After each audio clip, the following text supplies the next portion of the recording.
পথের থেকে আমাদের এলাকার কিছু কুকুর আছে, বেওয়ারিশ কিছু কুকুর আছে, যে কুকুরগুলো অনেক মারাত্মক ডেঞ্জারাস। ওরা প্রায় মানুষকে ওখান থেকে চলাফেরার সময় ধাওয়া দেয়। তো সেই ধারাবাহিকতায় আজকে ওই মেয়েটা আমার ভাইয়ের বেটি হয়, সে তাকে ধাওয়া দিছে। ধাওয়া দিলে এক পর্যায়ে সে হাঁপসাইতে বাড়ি যেয়ে পড়ছে এবং পড়ার পরে ও যে ভয় পাইছে, ভয়ের কারণে ওর হার্ট অ্যাটাক হয়েছে আর কি। সেই কারণে ও বাসায় যেয়ে বলছে যে কুকুরে ধাওয়া দিছে।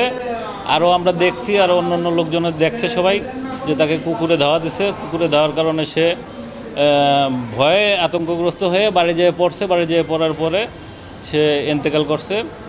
অবশ্য তারপরে আমরা ওকে এখানে হসপিটালে নিয়ে এসেছি। আনার পরে কর্তব্যরত ডাক্তার তাকে মৃত ঘোষণা করছে। বিশেষ করে আমাদের মৌলভীপাড়া গেটপাড়া ব্রিজ থেকে কুয়াডাঙ্গা ব্রিজ পর্যন্ত এখানে অলওয়েজ 10-15টা কুকুর সবসময় রাস্তায় চলাফেরা করে এবং গলিতে আরও প্রত্যেক গলিতে কুকুর আছে। এই কুকুরগুলো কারণে অকারণে মানুষকে ধাওয়া দেয়। আমি নিজেও 7-8 বার এই কুকুরের হামলার শিকার হয়েছি। আমাকে কামড় দিতে পারে না, ধাওয়াইতে মোটরসাইকেল চালানো অবস্থায় আমি দ্রুত চালায় গেছি। আমারও অনেক সময় এরকম কুকুরের ভয়ে মানে হার্ট অ্যাটাক হয়, এরকম একটা পরিস্থিতির সৃষ্টি হয়ে গেছে। মানে কুকুরে ধাওয়া দিচ্ছে, ও উঠানে গিয়ে পড়ছে। উঠানে থেকে পড়ে আবার ও একাই উঠে ঘরে গেছে। ঘরে ওর নানু ছিল। এরপর আমার ছোটো বোন আবার দেখছে, ওর নানু আমার ছোটো বোন ডাক দিয়েছে। আমরা সবাই গিয়ে মাথায় পানি ঢালছি।